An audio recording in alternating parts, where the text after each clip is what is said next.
"Can I kiss you?" the millionaire whispered. But what happened after shocked her heart? Hello everyone. Before we begin today's story, I have a small favor to ask. Please hit subscribe and turn on the notification bell so you never miss our channel's new videos. It is quick, free, and the best way to support us in bringing you more dramatic stories. Your support truly means the world to us. Where are you watching from? Drop your city or country in the comments below. Thank you very much. Now, let us get back to our main character. The rain poured hard that evening in downtown New York. The city lights reflected across the wet pavement like scattered jewels. Inside a quiet café on the corner of Fifth Avenue, Lila Hart sat alone at a small wooden table, her hands trembling around a cup of lukewarm coffee. She stared at the eviction notice on her phone, her breath fogging the screen. Her father's hospital bills had doubled this month, and her landlord had finally lost his patience. When the bell above the café door rang, she barely looked up.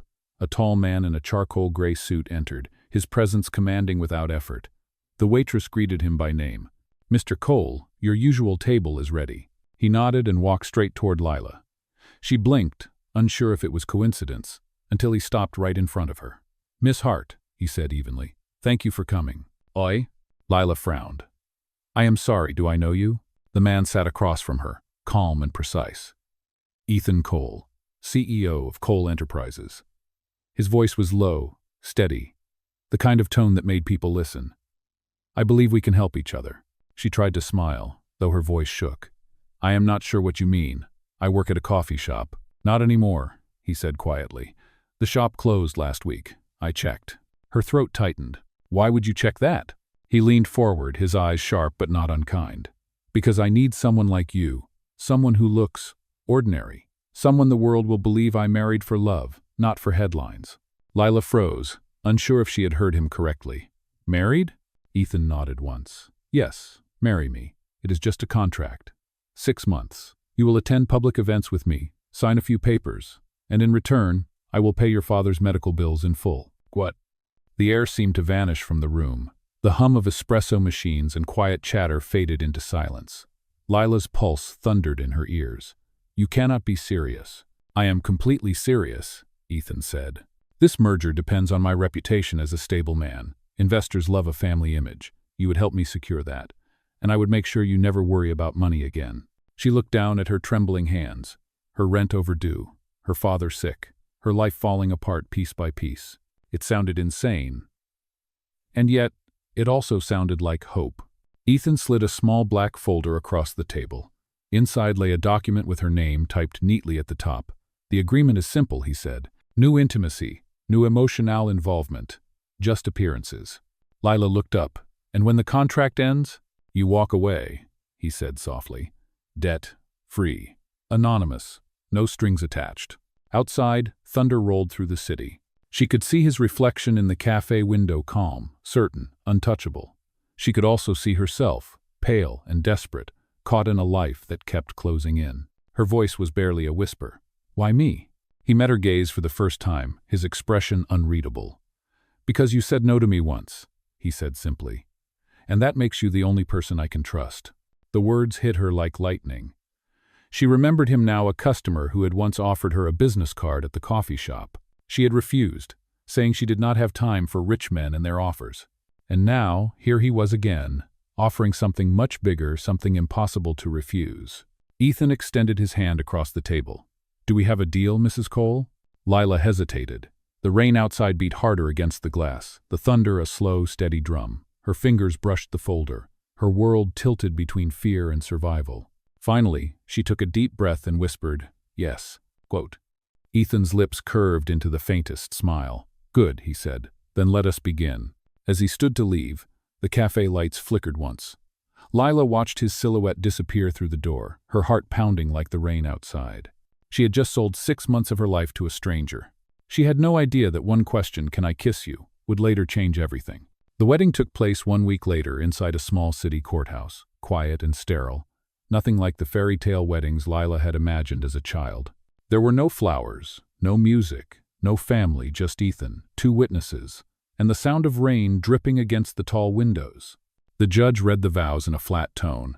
"Do you, Ethan Cole, take Lila Hart to be your lawfully wedded wife?" "I do," Ethan answered without hesitation. And do you, Lila Hart, take Ethan Cole to be your husband? Lila swallowed hard. Her voice trembled as she whispered, I do. A single signature later, it was done. She was Mrs. Cole.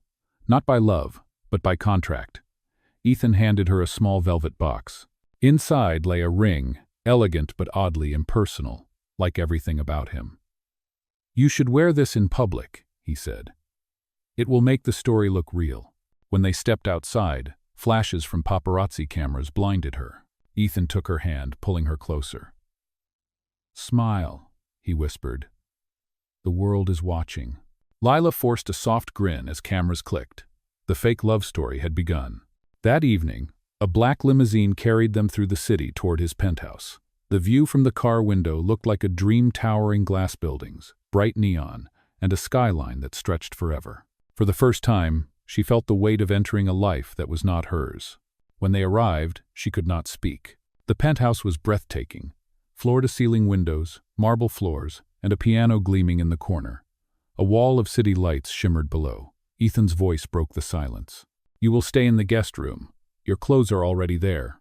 You planned everything, she said quietly. He glanced at her. I plan everything. She followed him down the hall, trying not to stare. There were photographs on the wall, Ethan shaking hands with world leaders, signing documents, standing on stages. A man who had everything. Yet somehow, the house felt empty, like a museum of someone else's life. In the guest room, a silk dress hung in the closet beside her old denim jacket. The contrast almost made her laugh. On the nightstand lay a typed schedule: breakfast at 7, board meeting at 9, charity gala on Friday. She realized she was no longer just a person. She was a role. The next few days passed in a blur of etiquette lessons and designer fittings. A stylist corrected her posture. A media coach taught her to smile naturally for photographs. Ethan rarely spoke except to give instructions. Still, there were moments, small, fleeting ones, when she caught him looking at her differently. One night, she found him on the balcony overlooking the city. He stood alone, sleeves rolled, the cold wind brushing through his hair. You are up late, she said softly. He did not turn, thinking. About what? Ethan exhaled. About how a life full of people can still feel completely empty. The words lingered between them. For a moment, the mask slipped, and she saw not the millionaire CEO but a lonely man carrying too much silence. Before she could answer, he straightened, the wall back up. You should rest. Tomorrow will be long. She nodded, returning to her room. But sleep never came. Outside, the city glittered endlessly, and Lila stared at the contract ring on her finger. It sparkled under the dim light, cold and perfect, just like their arrangement. Yet deep inside, she felt something shift, something quiet and dangerous. She had promised not to fall in love. But the longer she stayed in Ethan's world, the harder it was to remember why that promise had ever mattered. The next morning, sunlight spilled through the wide glass windows of the penthouse, catching the edges of crystal vases and silver frames. Lila woke to the quiet hum of the city far below. For a moment, she forgot where she was. Then the contract ring on her finger glinted in the light, and reality returned. Breakfast was served at exactly 7 o'clock. Ethan sat at the long dining table, reading financial reports while sipping black coffee. The silence between them felt sharp enough to cut. The chef brought in eggs, fruit, and toast, but Lila could barely eat. She still felt like a guest in a stranger's life. Ethan finally spoke without looking up. This evening is the Hartwell Foundation Gala. You will wear the silver gown that was delivered yesterday. Our appearance together is crucial. Lila nodded. Yes, Mr. Cole. He set down his coffee cup. Ethan, he corrected gently. In public you should call me Ethan. She hesitated. And in private? He looked up then, eyes unreadable. Whatever you prefer. That night, the gala glittered with chandeliers, champagne, and the hum of polite laughter. Lila walked beside Ethan through the crowd, cameras flashing, curious eyes following them. Every move she made felt rehearsed: the elegant smile, the careful gestures, the act of a perfect wife. As they reached the main table, a journalist stepped forward. Mr. Cole, is it true your marriage was arranged for business reasons? The question sliced through the room. Ethan's jaw tightened, but before he could answer, Lila leaned closer to the microphone, her voice calm. Arranged? She said, smiling faintly. Maybe. But sometimes the best stories start with a deal and end with something real. Laughter and applause rippled through the guests. The tension broke. Ethan turned to look at her. surprise flickering behind his composed expression. For the first time, pride warmed his eyes. "Well handled," he murmured. Hours later, after the speeches and photographs, they slipped away from the noise to a quiet terrace overlooking the river. The city shimmered below, endless and alive. Lila leaned against the railing, her breath visible in the cool night air. "You did well tonight," Ethan said behind her. "The board members loved you." She turned to face him. "That is good. Maybe I am learning how to play your world." "Good." He stepped closer, the distance between them closing until she could feel his breath. "You are doing more than playing it, Lila. You are changing it." The silence grew heavier, filled with something unspoken. His gaze softened, the usual cold edge gone. For a heartbeat, they were just two people under the same sky. No contracts, no lies. Then a gust of wind lifted her hair, brushing it against his face. His voice lowered. "Can I kiss you?" He stopped. The words hung in the air, fragile and dangerous. She wanted to say no, to remind him of the rules they had both agreed to. But the look in his eyes made her forget every line in the contract. He took one slow step closer. "Just one," he whispered. And before she could think, his lips met hers, gentle at first, then deeper, steady, real. The world blurred around them, the city fading into silence. When he finally pulled back, neither of them spoke. Her pulse raced, her thoughts tangled. Ethan's voice broke the stillness. "We should go inside." But as they walked back through the glowing doors of the gala, Lila knew something irreversible had happened. That kiss was not part of the deal. And somewhere deep inside, she feared it had just rewritten everything. The following days were filled with silence that felt louder than any argument. After that night on the terrace, Lila and Ethan avoided speaking about what had happened. Their conversations became shorter, their routines more careful. But every time their eyes met, there was something electric, something neither of them could hide anymore. At breakfast, Ethan pretended to focus on his phone while she stirred her coffee for too long. When their hands brushed while reaching for the same newspaper, both froze. Lila pulled back quickly, cheeks warm. "Sorry," she murmured.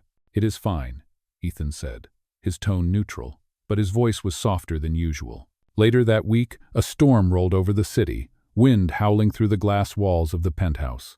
Lila stood by the window, watching the rain trace paths down the skyline. She heard footsteps behind her.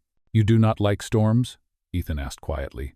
"They make me feel small," she said. "Like the world is reminding me I do not belong here." He stepped closer, his reflection joining hers in the window. "You belong more than you think." The words startled her. "You do not mean that." "Oh, Craig." "I do," he said simply. "The board listens to you now. You turned the media around after the gala. You are the best decision I have made in a long time." She turned, looking at him fully for the first time in days. The distance between them vanished. His expression was unreadable but vulnerable in a way she had never seen. "I thought you did not make decisions with your heart," she whispered. "Maybe I am learning," he replied. The air between them thickened again, the same dangerous pull from the gala returning. He reached up, brushing a strand of hair from her face. "About that night," he began, his voice low, almost hesitant. Lila's breath caught. "You do not have to explain." "I do," he said, "because it was not supposed to happen, but I do not regret it." Before she could answer, the intercom buzzed sharply. Ethan stepped back, his face hardening again. "That will be my assistant," he said. "We have a meeting downstairs." The moment shattered like glass. He walked out, leaving her alone with the echo of his words. That evening, Lila joined him at a charity dinner, another public appearance, another night of playing perfect couple.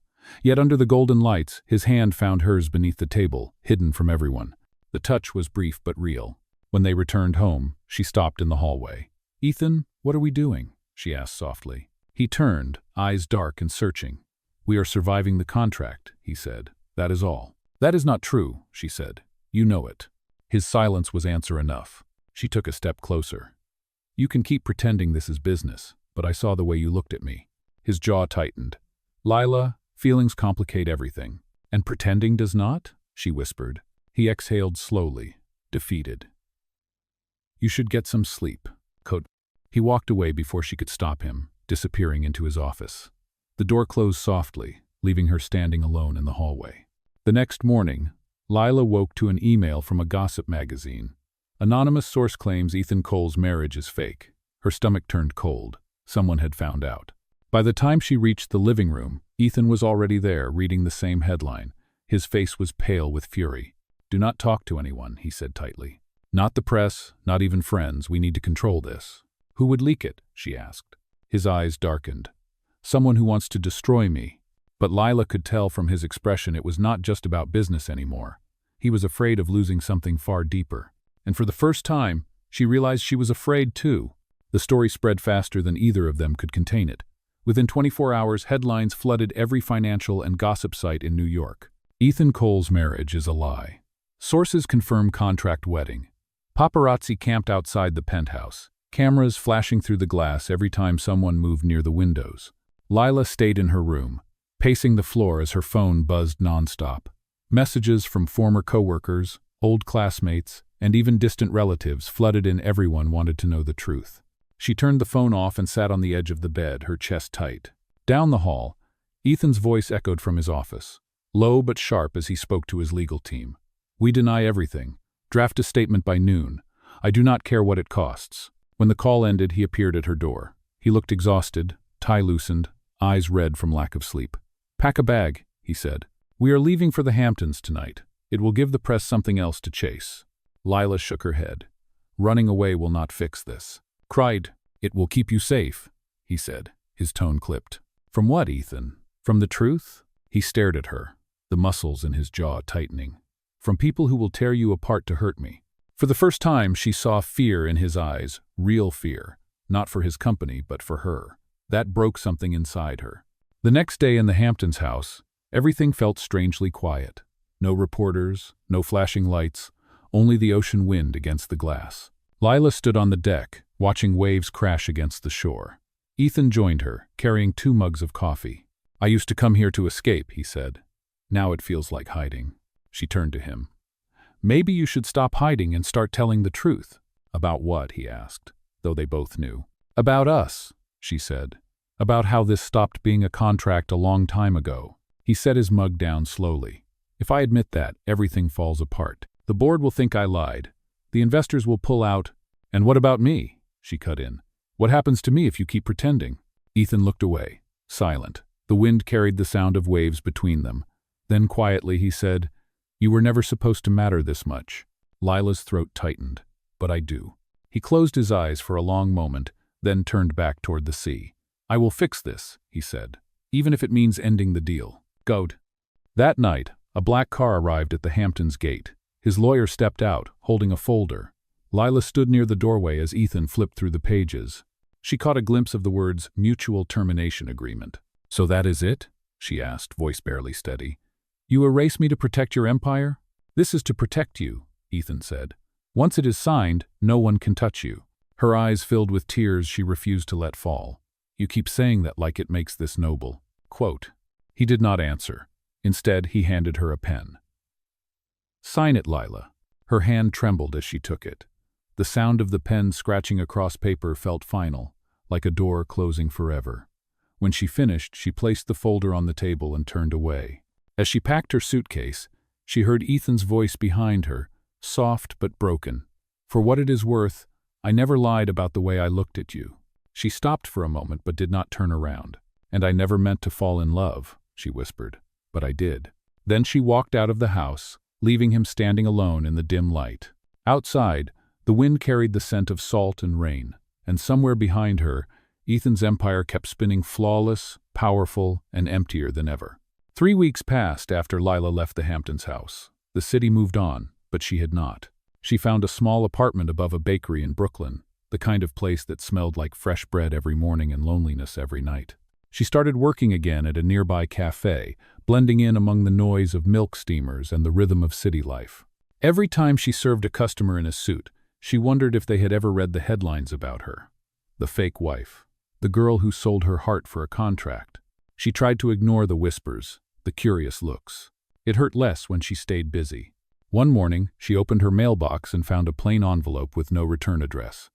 Inside was a check made out to her name for $200,000 payment for the remainder of the contract. There was a note in Ethan's handwriting. "For your father's treatment. No conditions." She stared at the words until her eyes blurred. Then she tore the check in half. She did not want his pity. That evening, she walked home through the rain, her coat soaked, her hair clinging to her face. The city lights blurred through her tears. She told herself it was over, that whatever had existed between them was gone. But some part of her still turned toward every sleek black car that passed, half hoping to see him inside. Across town, Ethan sat alone in his office, the skyline stretching endlessly beyond the glass. The board had survived the scandal, but he had not. Every deal, every meeting felt hollow. His assistant left a stack of documents on his desk. On top was a tabloid headline with his photo, Ethan Cole back on top. He stared at it for a long time before whispering, "No, I am not." He had not seen Lila since the night she walked away. He wanted to call her, to tell her that the house in the Hamptons was empty without her laughter, that the penthouse lights felt too bright, that coffee tasted wrong without her sitting across from him. But pride was a heavy chain, and he had worn it all his life. One night, while leaving a board meeting, Ethan stopped by a small café for coffee. It was late, nearly closing time. When he stepped inside, his breath caught. Behind the counter stood Lila, her hair tied back, her sleeves rolled, her movements graceful and tired all at once. She froze when she saw him. The room went silent, except for the soft hiss of the espresso machine. "Lila," he said quietly. "What are you doing here?" she asked, her voice steady but her eyes guarded. "I was just walking," he said. "I did not know this was your place." She looked at him for a long moment. "It is not mine. I just work here." He nodded, glancing around. "It suits you." "I do not need your compliments, Ethan." "I know," he said, "but I owe you something more than money. I owe you the truth." Lila crossed her arms. "About what?" "About why I made the deal," he said.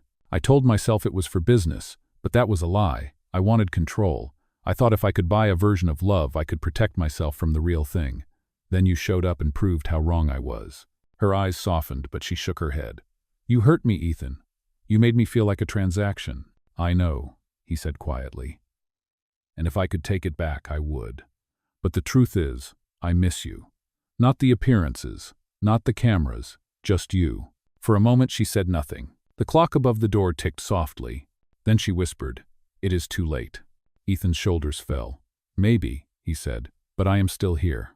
He placed a folded paper on the counter, a business proposal, but this time not about marriage or image. It was titled Heart Foundation, Small Business Recovery Initiative. He met her eyes. "You taught me what matters. I want to build something real this time. No contracts, no lies." Lila looked down at the paper, then back at him. The storm outside had quieted, but inside her, everything still trembled. Ethan turned toward the door. "Good night, Lila," he said softly. As he left, she stood frozen, holding the paper in her hands, her heart pounding with something dangerously close to hope. The next morning, Lila sat at her small kitchen table staring at the folded paper Ethan had left. The title read, Heart Foundation, Small Business Recovery Initiative. She turned it over again and again, her mind caught between disbelief and curiosity. It was a detailed plan to create a fund that would support struggling cafes and family-owned shops across the city. At the bottom, his signature stood alone, Ethan Cole. He had used her name for the foundation. Not his, hers. Lila closed her eyes and pressed the paper against her chest. A tear slipped down her cheek before she could stop it. For weeks, she had convinced herself that Ethan only cared about appearances. But this was different. It was not grand or flashy. It was quiet, thoughtful, and deeply human. 2 days later, she received an invitation in the mail. The envelope was embossed with gold lettering. Cole Enterprises Annual Press Gala, a celebration of philanthropy. The invitation was addressed to Miss Lila Hart. No title. No Mrs. Cole. Quote, "For a long time, she stood by the window of her apartment, reading it over and over. Part of her wanted to ignore it, to protect what was left of her heart. But another part whispered that maybe this was not an ending after all. When the night came, she wore a simple navy dress, nothing like the gowns from her contract days.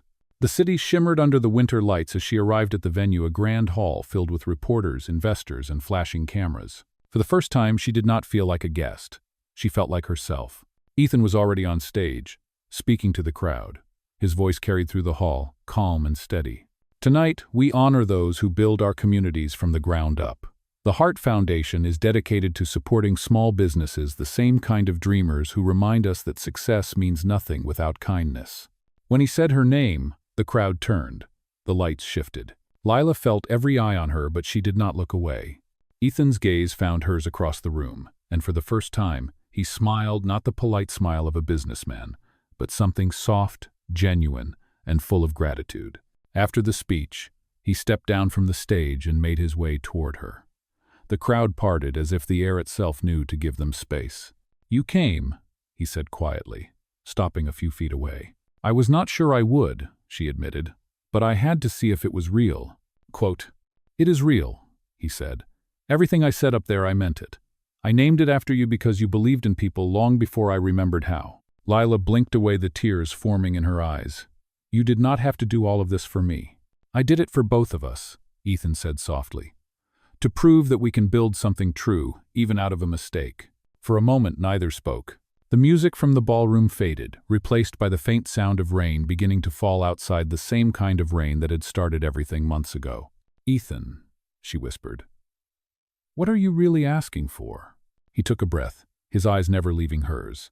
"A chance," he said. "Not a deal, not a contract, just a chance to start over with no rules this time." Her pulse quickened. "And what if I say no?" He smiled faintly. "Then I will still thank you for teaching me what love actually means." The honesty in his voice disarmed her completely. The walls she had built around her heart began to crumble. She took one hesitant step forward. "You once asked me a question," she said softly. The night, everything changed. Ethan's lips curved slightly. "Can I kiss you?" She nodded, her voice trembling. "Yes, but this time you do not have to ask. Close." He reached for her, and when their lips met, the noise of the room faded into nothing. It was not the careful kiss of a man protecting his image. It was raw, real, and full of everything they had tried so hard to deny. When they finally pulled apart, Lila rested her forehead against his chest, laughing through her tears. "You know, this was never supposed to happen." Ethan smiled, holding her close. "The best things never are." Quote. Around them, the audience applauded softly, cameras clicking again, but for once, Lila did not care. There were no headlines that could capture what this moment truly meant. In that crowded ballroom, under the soft rain and the glow of city lights, the fake marriage that began as a contract ended as something else, entirely something real, something lasting, something finally theirs. The night after the gala, the story of Ethan and Lila spread across every media outlet once again, but this time, it was different. The headlines no longer called it a scandal, they called it redemption. From contract to commitment, one article read. The CEO who chose love over image. For once, the noise of the world seemed to echo something true. In the following weeks, the Heart Foundation opened its first community café downtown. Lila stood beside Ethan at the ribbon-cutting ceremony, the winter sunlight reflecting off the glass windows. The sign above the entrance read, "Heart and Coal Café, a place for everyone." She looked at Ethan, smiling. "You named it after both of us." He smiled back. "It only felt right. You gave it a heart. I gave it a roof." The crowd laughed softly at his play on words, but Lila saw something more in his expression: peace. The kind that comes from finally choosing honesty over control. For the first time since she met him, he looked unguarded. As the guests filtered inside, reporters asked questions, cameras flashing, but Lila stayed close to Ethan. When someone asked how their business arrangement had turned into love, Ethan paused, looked straight at the camera, and said, "You can fake a marriage, but you cannot fake kindness. That is what she taught me." The words spread like wildfire. Within hours, the clip went viral online, earning millions of views. But for Lila, none of that mattered. What mattered was that when Ethan spoke, his hand found hers not for show, not for image, but because he wanted to. Later that evening, when the cafe had emptied, Lila walked through the quiet space, touching the edge of each table, breathing in the scent of fresh coffee and hope. Ethan stood at the counter, sleeves rolled, counting the first donation bills in the jar labeled Community Fund. She leaned against the doorframe. "Do you ever miss it?" "Miss what?" he asked. "The noise, the cameras, the chaos of being the Ethan Cole everyone talks about." He looked up, smiling faintly. "Not for a second. This is better. This is real." She crossed the room and stopped beside him. "You changed everything." "No," he said gently. "You did." He placed the last bill in the jar and turned to face her. "When we met, I thought love was a distraction. I built walls because I believed power was safer than people. You taught me that safety is not the same as happiness." Lila smiled, her eyes soft. "And you taught me that sometimes the risk is worth it." For a long moment they stood in the quiet cafe, surrounded by the gentle hum of city life outside. The streetlights reflected in the glass, and somewhere beyond the noise, the world felt still. Ethan reached into his pocket and pulled out the contract ring, the one that had once symbolized their deal. "I kept it," he said, "as a reminder of who I was before you." Lila took the ring, turning it in her hand. "It looks smaller now," she said quietly. "Maybe because the lie that came with it is gone," he replied. She smiled and placed it back in his palm. "Then let it go." Ethan nodded, walked to the window, and set the ring on the sill. The last trace of their old world glimmered in the fading light. When he turned back, his voice was low but certain. "Lila, we have built something together. Not from money, not from contracts, from faith. I want to keep building that with you." Her eyes filled with tears as she whispered, "Then let us never stop." Outside, the city lights shimmered like a promise. And inside that small café, two people who had once signed a contract to pretend finally found the courage to live without one. 1 year later, spring returned to New York, painting the city in soft light and blooming trees. Inside the Heart and Coal Café, the air buzzed with laughter and the smell of roasted coffee beans. Customers filled every seat, the donation jar on the counter overflowing. On one wall hung a framed photograph from the foundation's opening day, the moment that had changed everything. Lila stood behind the counter, arranging flowers in a small vase. She wore a simple white dress, her hair pulled into a loose bun, her smile calm and sure. The woman who had once trembled at a contract now moved through her day with quiet confidence. The bell above the cafe door rang, and Ethan walked in carrying a box of pastries from the bakery next door. He wore no suit, just a blue shirt with the sleeves rolled up. The sharp, polished CEO had become someone gentler, happier. He set the box on the counter and kissed her forehead. "Full house again," he said, glancing around the room. "It has been like this every weekend," she replied, smiling. "The community loves this place." "And so do I." Ethan looked at her for a long moment, his voice softening. "I still cannot believe this is our life." "It is," she said, "because we stopped pretending." They shared a quiet laugh, the kind that belongs only to people who have survived something together. As the afternoon crowd thinned, a small boy approached the counter with a crumpled dollar bill. "Can I put this in the jar?" he asked. Lila leaned down. "Of course you can. Every bit helps someone." The boy dropped the bill in and grinned. Ethan smiled as he watched. "You see?" he whispered. "This is the best investment I ever made." Later that day, when the cafe closed, Lila locked the door and turned off the lights. The city outside glowed gold and pink under the setting Sunday. She turned to Ethan, who stood near the piano they had bought at an auction, an echo of the one in his old penthouse. He reached into his pocket and pulled out a small velvet box. Lila froze, her heart racing. "Ethan," she whispered. He opened the box to reveal a ring, simple, beautiful, and nothing like the one from their old contract. "The first ring was a promise built on paper," he said. "This one is built on love. Lila Hart, will you marry me this time for real?" Her breath caught, tears rising before she could stop them. "You already know the answer," she said softly. He smiled, slipping the ring onto her finger. "Say it anyway." "Yes," she whispered, laughing through her tears. 1,000 times yes. He pulled her into his arms as the city lights flickered behind them. Outside, a soft rain began to fall, the same kind of rain that had started their story. Only now, it felt like a blessing. Weeks later, their wedding was held in the small garden behind the cafe, surrounded by friends, neighbors, and the people they had helped through the foundation. There were no photographers, no flashing lights, just music, laughter, and the scent of coffee in the air. As they exchanged vows, Ethan's voice shook slightly. "You were my greatest mistake that turned into my greatest truth." Lila smiled through happy tears. "And you were the man I never planned to love but did anyway." Quote, when they kissed, the crowd cheered.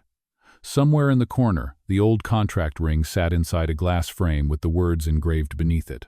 "The best deal we ever made."